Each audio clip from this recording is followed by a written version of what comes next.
Bonjour et bienvenue sur Au fond des choses, notre émission régulière et notre invité est de retour en fait. Il s'agit de Pape Demba Thiam, économiste international et aussi entrepreneur, conseiller en développement industriel.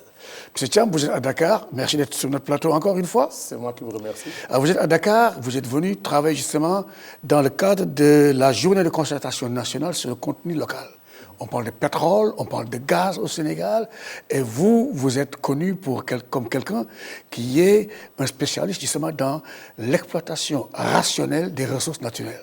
Vous l'avez fait au Gabon, vous l'avez fait au Ghana, vous êtes en train de le faire ailleurs en RDC. Alors, quel a été votre rôle justement en cette journée de concertation sur le contenu local?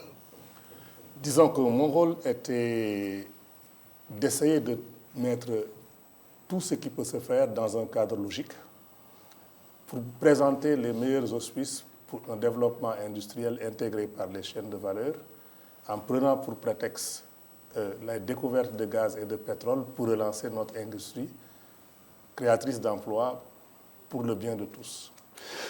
Alors, cette journée était une grande journée, la salle était pleine, non? Ah oui, vraiment, la salle était pleine. C'était une invitation, c'était archi-comble et c'était pleine salle présidé par le chef de l'État. Monsieur le Président de la République qui était là. Et qui y avait-il d'autre?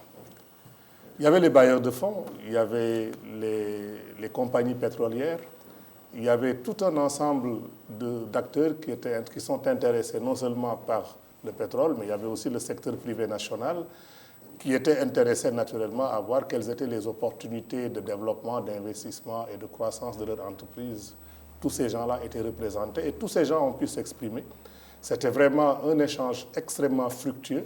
Et nous, notre rôle, c'était de poser la matière à discussion sur la table, de la détailler d'une manière à orienter les discussions. Justement, et ça nous mène directement à cette séquence, nous allons regarder votre intervention ce jour-là, justement, lorsqu'il y avait tous ces experts et lorsqu'il s'agissait justement de discuter sur comment utiliser à bon escient le contenu local. Excellences, Monsieur le Président de la République, nous avons eu cette conversation pour répondre à la demande du ministre de créer une nouvelle doctrine, c'est-à-dire prendre le prétexte de la découverte du pétrole et du gaz pour lancer une nouvelle économie intégrée par des centres de croissance multipolaires dans tout le pays. Il s'agira donc pas seulement du pétrole stricto sensu, mais il faudra voir comment nous allons développer des corridors de croissance en nous appuyant sur la création de pôles de croissance et de centres de croissance intégrés par des grades de convergence dans tout le corridor que vous voyez ici. Je dirais deux corridors d'ailleurs. Vous avez le corridor qui va aller du nord au sud. Vous avez le corridor qui va aller du nord au sud. Ce corridor-là, il va jusque dans l'océan, comme vous l'avez indiqué tout à l'heure. Il va aussi prendre une partie du territoire. Mais nous allons aussi développer des corridors latéraux de manière à essayer d'inonder l'espace économique national d'une constellation d'activités économiques intégrées qui sont liées par des chaînes de valeur. Parce que, Monsieur le Président de la République, la croissance inclusive est une affaire de secteur et cette croissance ne peut être partagée lorsqu'elle se produit sur des chaînes de valeur et j'allais dire de valeur ajoutée. C'est la raison pour laquelle la nouvelle doctrine que nous nous sommes donnée en matière de contenu local n'est pas seulement ce que nous avons fait au Ghana lorsque nous avons lancé le Western Growth Corridor, mais c'est aussi développer toutes les chaînes de valeur possibles et imaginables qui naissent de la transformation des chaînes de valeur en tenant toute la chaîne de maîtrise des opérations, mais développer aussi des activités connexes dans l'agriculture, dans l'aquaculture, dans les parcs pétrochimiques, dans les parcs agro-industriels, c'est-à-dire que le mapping de ressources dont vous avez parlé, Monsieur le Président de la République, va être un mapping de ressources sur tout l'étendue du territoire pour regarder de quelle manière on peut trouver des parentés opérationnelles, techniques et d'ingénierie entre ces divers pôles et les activités qui sont liées au pétrole. Concrètement, comment est-ce que le Sénégal va-t-il s'en tirer avec son pétrole et son gaz? Bon, si vous dites s'en tirer, c'est comme si c'était un risque et on échappe à ce risque. Je le pense. Solution. Parce qu'on a vu des pays, quand même producteurs de pétrole, qui ne réussissent à tirer que 15% de ce que le pays produit. Voilà pourquoi j'utilise l'expression s'en tirer. Est-ce qu'on pourra, j'ai vu ça, alors est-ce que le Sénégal, parce que la pensée populaire aujourd'hui pense que le pétrole va être entièrement utilisé au pays et que le pays va en disposer comme il faut, quelles sont les chances vraiment du Sénégal pour tirer le maximum de ce pétrole? Bon, vous savez, là où on a échoué avec le pétrole, y compris à fabriquer la pauvreté, c'est qu'on est resté dans la mentalité de l'économie de la pêche et de la cueillette, c'est-à-dire tirer et vendre.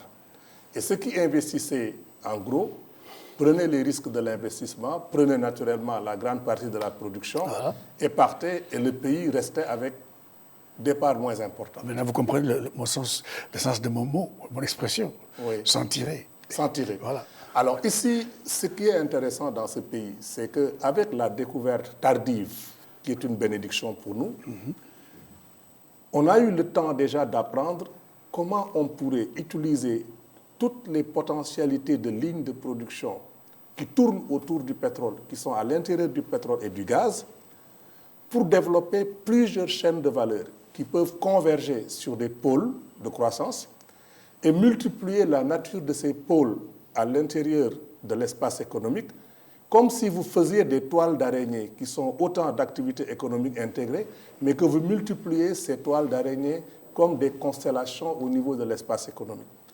La somme des valeurs ajoutées qui vont être dégagées de cette activité peuvent être 1000 fois supérieures à ce que le pétrole peut rapporter si vous vendez seulement le pétrole. Et c'est dans cette direction que nous allons, et c'est pour ça que nous essayons de développer une nouvelle économie industrielle en prenant prétexte de l'exploitation du pétrole et du gaz, mais pour créer des systèmes de croissance autocentrés, c'est-à-dire où la densité des flux internes à l'espace économique national est supérieure à la densité des flux externes. Donc de cette manière-là, nous évitons l'extraversion et nous faisons de l'autocentrage de l'activité économique. Et c'est pour ça que nous allons innover dans le monde du développement, parce que notre pétrole et notre gaz va nous permettre de lancer même l'aquaculture, l'agriculture, des parcs pétrochimiques, toutes formes de transformation. Est-ce là la compréhension du gouvernement? Absolument. Parce que je dois vous dire que moi j'aime bien travailler avec notre jeune frère, le ministre Makhtar Cissé. Parce que non seulement c'est quelqu'un qui a une vision paradigmatique très forte, il a l'intuition des choses qu'il faut faire, mais il sait aller chercher l'expertise et la motiver. Très important. Et ça, je dois dire que c'est des choses qui sont nouvelles dans notre environnement. Parce que ce qu'il m'a dit, grand, moi je veux mettre dans ton ordinateur un certain nombre d'inputs et que je me sorte l'output. Mais l'output que je veux, c'est une nouvelle doctrine en matière de développement économique. Parce que tu as fait certaines choses ailleurs, tu as fait des choses similaires, et je voudrais que tu me proposes quelque chose. Alors je lui ai dit, alors il faut qu'on parte aussi de l'idée de former les gens que tu as, parce qu'il ne faut pas qu'ils restent des bureaucrates, il faut qu'ils deviennent des entrepreneurs institutionnels. Et c'est comme ça qu'il a démarré la première fois. On a eu une sorte de séminaire avec son équipe, et à ma grande surprise, toute l'équipe est en phase avec lui. Donc quand vous travaillez avec quelqu'un qui est un meneur d'hommes de cette trempe, vous êtes beaucoup plus excité parce que je me suis rendu compte que les gens avaient du plaisir à le faire et on s'amusait en travaillant. Le pétrole du Sénégal se trouve où? Vous savez, le pétrole, il y en a... Vous avez la cartographie du pétrole, mais c'est dans l'océan. Non seulement c'est dans l'océan à quelques kilomètres, mais il faut aller la forer à d'autres kilomètres dans la roche. Comme à Londres, comme en Angleterre, Voilà. en mer du Nord.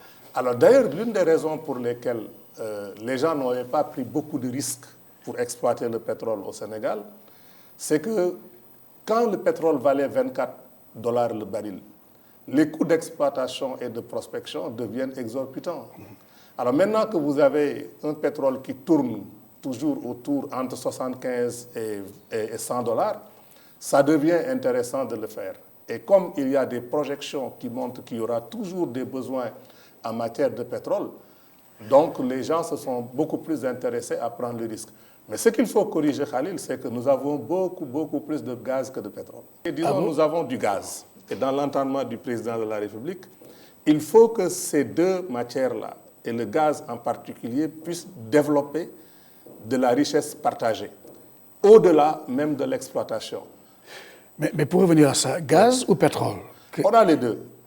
On va travailler sur les deux. Mais nous avons beaucoup plus d'opportunités dans le gaz. Regardez ce que peut offrir le gaz. Nous sommes, par exemple, un pays où le coût... Mais le gaz, il est où, pardon? Oh, le gaz, il est aussi dans la mer. Ah, ok, d'accord. Il y a du gaz qui a été exploité sur le continent, qui est actuellement exploité, mais ce n'est pas énorme.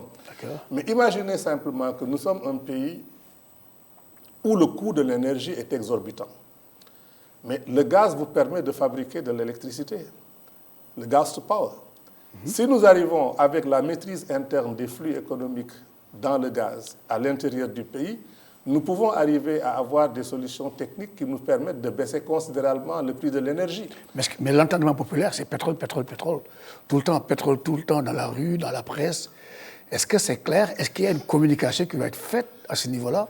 Mais ça, il faut demander au président de la République, qui est le président du COS Petrogaz, du comité d'orientation stratégique, et vous demandez à son ministre les questions de communication. Mais il y a beaucoup d'imagerie populaire. Dès l'instant qu'on voit le pétrole, on voit tous ces émirs enturbanés qui utilisent les pétrodollars et tout ça. Et les gens pensent que le pétrole, c'est de l'argent qui flotte comme ça à gauche, à droite. Non, mais le pétrole est une ressource, c'est une ligne de production qu'il faut transformer en une multitude de chaînes de valeur. Ces chaînes de valeur, il faut les aider à structurer un espace économique intégré où vous distribuez beaucoup d'opportunités économiques à beaucoup d'acteurs. Et c'est comme ça que le développement va se faire. Ce n'est pas prendre le pétrole et aller distribuer à chacun sa part dans le pétrole. Nulle part, ça ne s'est fait ailleurs. Ça ne s'est pas fait comme ça. Donc, vous prenez le cas de Dubaï. Dubaï a utilisé son pétrole pour développer des chaînes de valeur dans le tourisme, dans les hubs aériens, logistiques. Emirates est l'une des plus grosses compagnies. Et par ricochet, on a même commencé à faire des cités nouvelles et tout ça. Mais tout ça, c'est l'extrapolation, l'expansion des chaînes de valeur à partir d'une ressource. La ressource, vous pouvez l'utiliser en prenant l'argent pour convertir l'argent en d'autres types d'actifs, mais vous pouvez travailler aussi la ressource elle-même pour la transformer. Donc, vous avez la possibilité d'avoir des ressources qui vous génèrent des ressources budgétaires, mais vous avez la possibilité aussi de transformer sur place les ressources et de faire qu'à l'occasion de cette transformation, vous pouvez développer la transformation d'autres ressources. Si vous faites, par exemple, des infrastructures pour le pétrole, comme une route, mais une route qui transporte le pétrole peut transporter aussi des bananes, ça peut transporter du riz. Si vous dites que vous allez utiliser un certain nombre de l'espace maritime national pour faire l'exploitation du pétrole, avec la plateforme minimale d'infrastructure qui sera là, on pourra développer cette plateforme et lancer un grand programme national d'aquaculture. Moi, j'ai été impliqué avec Empacadora Champmar à Guayaquil, en Équateur, au développement de 500 000 hectares d'élevage de crevettes, la Penaeus monodone, qui aujourd'hui emploie plus d'1 500 000 personnes. Alors imaginez 1 500 000 personnes employées simplement dans les farms, dans l'élevage. Imaginez tout ce qui peut suivre dans la transformation de la crevette. Imaginez les aliments de bétail qui peuvent naître. Imaginez tout ce que vous voulez. Alors vous appliquez le même principe dans l'agriculture, vous l'appliquez dans l'hôtellerie, vous l'appliquez dans le transport maritime, le développement de nouveaux ports, et vous commencez à peupler notre espace économique d'une densité de pôles économiques que vous allez lier entre eux par des liens institutionnels et physiques. Donc vous faites comme l'araignée, vous êtes en train de tisser une toile économique et chaque personne qui est présente sur cette toile, et client et fournisseur, c'est quelqu'un qui a des revenus. Ça permet donc de rendre ce pays un pays émergent, parce qu'un pays émergent, c'est un pays où il y a du pouvoir d'achat, une capacité à attirer des investissements productifs. Et quelle est la place de l'éducation, justement, dans ces chaînes de valeur? Parce que je n'en ai pas entendu beaucoup parler. Est-ce que, justement, ce pétrole va développer l'éducation qui est quand même, à mon avis, la base du développement? Si les Sénégalais ne sont pas éduqués, comment voulez-vous qu'ils puissent développer le pays, même s'ils ont du pétrole? Justement, les besoins de développement d'une chaîne de valeur déterminent la demande en éducation. Par exemple, si nous développons des chaînes de valeur dans les produits de polymérisation, forcément, vous devez avoir une capacité à éduquer les gens, à les former pour qu'ils puissent être absorbés par cette industrie. C'est-à-dire qu'ici, vous n'allez pas à l'aveuglette. Vous n'ouvrez pas une école de formation en disant j'ai une école de formation, comme quand j'ai un bureaucrate, demain il va faire la santé, après-demain il va gérer l'agriculture. Non, ici vous savez que l'éducation ou la demande de formation sur un point déterminé de la chaîne de valeur est une nécessité au sens de Hegel. Vous avancez, vous tombez dessus, vous reculez, vous tombez dessus. Vous êtes obligé de fournir de la matière éducationnelle là-dessus. L'intérêt du développement des chaînes de valeur, Khalil, c'est que ça permet de rationaliser la politique d'un État, d'orienter la politique des infrastructures, d'orienter la politique d'éducation et tous les éléments qui peuvent être constitutifs d'un écosystème. Là, vous semblez parler un peu d'éducation vocationnelle. Absolument. C'est-à-dire des gens qui sont formés pour travailler dans justement cette nouvelle façon de vivre, le pétrole. Mais je parle de l'éducation en général. Parce qu'aujourd'hui, les crises en Afrique, c'est les crises d'éducation carrément. Ah, je vois ce que vous dites. Vous voulez toucher la dimension culturelle. Le droit à l'éducation. Le droit à l'éducation. Mais Khalil, un de nos ancêtres, Gaston Berger, philosophe saint-louisien, disait que l'instruction qui donne les connaissances doit céder le pas devant l'éducation qui forme les hommes. Parce que c'est par l'éducation que les sociétés s'appliquent à maintenir vivant et affirmer leur idéal. Mais ça dépend de l'état de raison que nous avons. Nous éduquons les gens en fonction de ce que nous croyons être juste. Malheureusement, il y a eu un certain nombre de développements qui, dans notre pays et en Afrique en général, ont développé des non-valeurs auxquelles tout le monde croit au point de penser que ce sont ça les valeurs. Alors, si aujourd'hui vous avez un pays dans lequel la mendicité n'est pas une honte, vous devez vous poser la question de savoir d'où ça vient. Nous avons été, vous et moi, à l'école coranique. Mais on nous a humiliés en nous apprenant à mendier parce qu'il fallait mendier sa pitance, comme les talibés. Comment voulez-vous que quelqu'un qui grandisse avec la mentalité... Humilié? C'est une humiliation. C'est-à-dire mendier? Vous avez mendié à l'école coranique, vous? Mon père a refusé, vous le connaissez, mon père. Mais il y a plein de gens... Non, parce que ça, quand même, nous, on n'a pas vécu ça. On n'a pas été, on n'a pas été humiliés, comme vous le dites, par l'éducation coranique. Hein. Non. Au contraire, on a été formés. Non, attention. On a été bien formés. Attention. Moi, je ne me souviens pas d'avoir été... Non, mais vous avez eu des talibés à Saint-Louis. Mais oui, mais l'école coranique, vous avez parlé de l'école coranique? Non, c'est les maîtres coraniques. Ah non, c'est différent. C'est différent. C'est différent. L'école, c'est les maîtres, ce n'est pas le Coran. Ce n'est pas l'histoire du Coran. C'est la captation que certaines personnes qui prétendent parler au nom de Dieu en ont fait. Malheureusement, ils ont caporalisé sur la peur du genre, le terrorisme intellectuel, et ils sont arrivés à faire que nous vivons dans une société où la réalité se projette la tête en bas. Alors, quelles sont les prochaines étapes? Qu'est-ce qu'on attend de cette journée de concertation sur le contenu local? Qu'est-ce qu'on peut en attendre? Où est-ce qu'on va à partir de maintenant? Si moi j'avais un conseil à donner, c'est que tout ce que nous avons promis de faire, nous devrions immédiatement nous mettre au travail pour structurer la matière en termes de stratégie, en termes de programme, en termes de projet et en termes d'intervention. Moi, j'ai entendu le président de la République en parler au ministre de l'Énergie à ma présence, en disant maintenant, il faut absolument qu'on aille de l'avant. Maintenant, la question, c'est que est-ce que l'orientation qu'un ministre peut donner et un président de la République peut avoir de la traction dans les circuits dans lesquels ces orientations vont être données? Le plus difficile, c'est ça. Parce que lorsque vous dirigez, vous avez une orientation paradigmatique, vous avez une vision, mais vous devez avoir derrière la machinerie qui lie les wagons avec la locomotive et qui permettent que ce que vous dites puisse avoir de la traction dans les opérations. Personnellement, je crois que c'est le plus grand défi. Et ils vont le relever, vous pensez? Je ne peux pas. Moi, je suis un soldat. On me montre la cible dans laquelle je dois tirer et je fais ça. Où en est le Sénégal aujourd'hui avec le pétrole découvert? Est-ce que vous êtes optimiste? Est-ce que vous pensez que nous pourrons enfin prendre le train de développement?